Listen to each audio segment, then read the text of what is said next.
8h19 sur Europe 1. Fabien Amias, vous recevez ce matin le secrétaire général de l'UMP, Xavier Bertrand. Bonjour Xavier Bertrand. Bonjour Fabien Amias. En direct de votre bureau de maire de Saint-Quentin, aux côtés de Jean-Pierre Verneret d'Europe 1.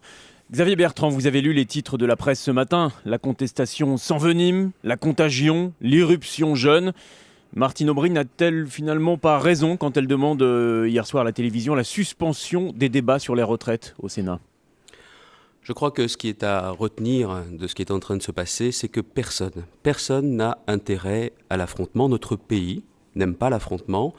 Et je pense que le dialogue a permis notamment d'améliorer la réforme des retraites depuis le début. Oui, mais l'affrontement, c'est ce qui est en train de se passer, là, de ça naître. Ça n'est pas Xavier une fatalité, il faut aussi en appeler à l'esprit de responsabilité de chacun.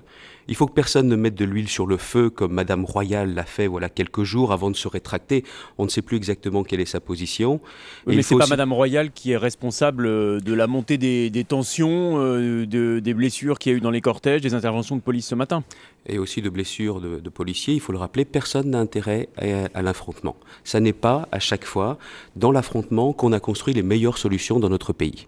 Et encore une fois, je crois qu'il est très important de bien noter que cette réforme des retraites, elle doit se faire. Parce que s'il y a bien un point qui rassemble tous les Français, c'est la retraite par répartition. Et nous savons que ce système de retraite par répartition, nous ne pouvons pas le garder si nous ne réformons pas, nous ne pouvons pas le garder si nous n'acceptons pas de travailler 2 années de plus en 2020. Donc voilà la réalité des choses. Il n'est pas question de remettre à plat cette réforme comme le réclamait hier soir la première secrétaire du Parti Socialiste. Écoutez, c'est tout simplement pas pensable. Et tous les responsables politiques dignes de ce nom le savent. Et le reconnaissent d'ailleurs. Nombre de responsables socialistes, d'ailleurs, on a du mal à s'y retrouver entre M. Valls, M. Hollande, qui sont sur une position différente de Mme Aubry. Ce que je sais hier, c'est que nous avons vu une première secrétaire du Parti socialiste qui n'était pas à l'aise avec le sujet. Et d'une certaine façon, sur la défensive. Et je le dis à votre micro ce matin, soit elle ne connaît pas la réforme des retraites qui est discutée au Parlement aujourd'hui, et c'est grave, soit elle s'y oppose et elle a son projet. Elle connaît cette réforme, mais seulement elle a été prise hier soir en flagrant délit de mensonge. Je voudrais vous donner juste quelques exemples. Encore une fois, Mme Aubry dit hier, nous reviendrons aux 60 ans pour ceux qui ont travaillé tôt et qui ont fait des travaux pénibles. Oui, c'est le projet du Parti Socialiste et c'est ce qu'elle dit qu'elle fera si les socialistes sont élus en 2012. Mais c'est ce qu'il y a dans la réforme, Fabien Amias. C'est exactement ce qu'il y a dans cette réforme, ce qui a été apporté comme amendement notamment sur la pénibilité à l'Assemblée nationale. C'est ce qu'il y a dans le texte. Quand elle dit également qu'il faut une surcote, ça existe déjà. Et aussi, soit elle joue sur les mots, soit elle est complètement hypocrite sur la question de l'âge légal de 60 ans. Elle dit très fort l'âge légal à 60 ans, mais elle oublie de dire aussi fort que le Parti socialiste est pour une retraite à 60 ans qui n'est plus à taux plein, c'est-à-dire avec des plus petites pensions qu'aujourd'hui. Et elle y reviendra, elle reviendra sur cet âge légal si un socialiste gagne en 2012. Elle a dit hier, je voudrais revenir avec le côté après 2012, on rase gratis, les Français savent bien les choses. Par contre, il y a aussi un autre point qui est très important de ce qui se passe sur Mme maintenant. Aubry, qui demande aujourd'hui d'arrêter le débat au Parlement. Je le dis, Mme Aubry ne respecte pas la légitimité du suffrage universel. Et sur quoi s'appuie la gauche ? Et je crois que c'est très important de le dire, sur le nombre de manifestants, parce que le Parti socialiste aujourd'hui cherche à opposer, d'une certaine façon, la rue à la légitimité exprimée par le Parlement, ce que représente le Parlement. Et sur la question des chiffres. Les manifestants, ils sont de plus en plus nombreux. On l'a vu mardi dans les défilés. Ils défileront à nouveau demain. À quel seuil estimez-vous que la majorité, que le gouvernement doit les écouter ? Parlons des chiffres, parce que le débat est intéressant.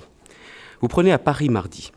À Paris mardi, il y avait, selon les organisateurs, selon les syndicats, 330 000 personnes. Il y a un débat sur le comptage, voilà. Oui, mais 89 000 personnes selon la police. Mais des journaux, François notamment en reprenant des méthodes scientifiques.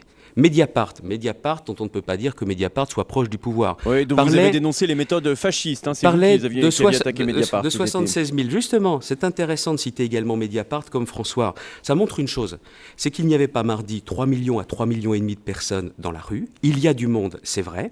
Que les manifestants soient 10 000, 50 000 ou 100 000, il faut respecter les manifestations et les manifestants quand tout cela se fait sans violence. Mais ils sont moins nombreux que ce qu'on nous dit, c'est ce que vous dites ce matin. Écoutez, les méthodes scientifiques permettent justement de dire les choses clairement, Qu'il y ait du monde, c'est vrai, mais seulement on veut nous faire croire que les Français sont contre la réforme.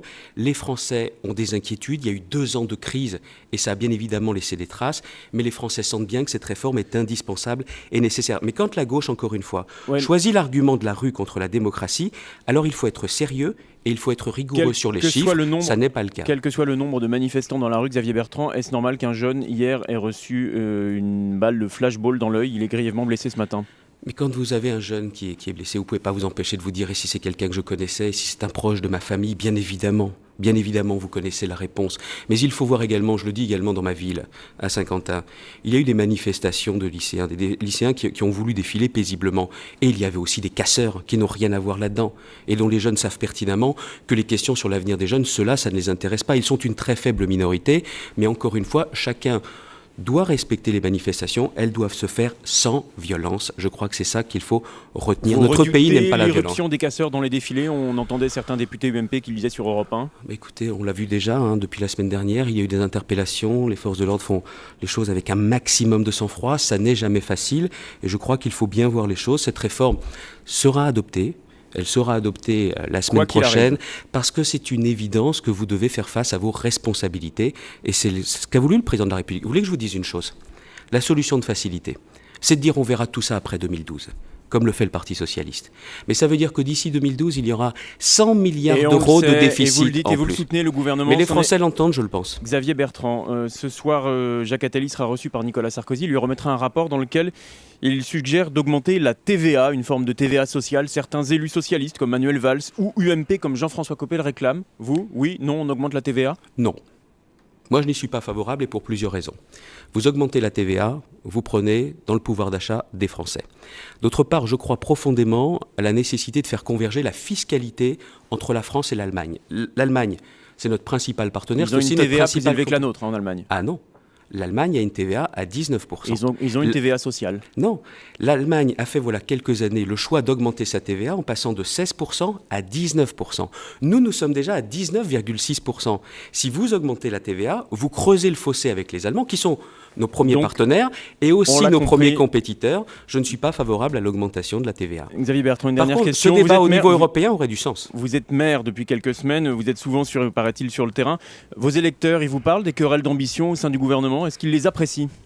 Certainement pas. Je crois que d'une certaine façon, les Français sont indifférents à tout ce qui se passe pour les postes. Par contre, la réforme des retraites... Les ministres, ils sont pas indifférents, ils en parlent, ils sont candidats, ils font les Français sont totalement indifférents. Vous voulez que je vous dise une chose? Ce sont les Français qui ont raison. Ce qui les intéresse, c'est travailler pour leur sécurité, faire reculer le chômage, résoudre la question du financement des retraites. Voilà ce qui les passionne. Vous, dans un mois, et le bon sens sur le terrain. Vous serez à la tête de l'UMP ou au gouvernement? Je serai toujours dans mon bureau de maire de Saint-Quentin. Merci Xavier Bertrand. Merci beaucoup. Merci à vous Fabien, on vous retrouve avec Antonin, André dimanche, l'invité du grand rendez-vous. Bruno Le Maire, ministre de l'Agriculture. Merci.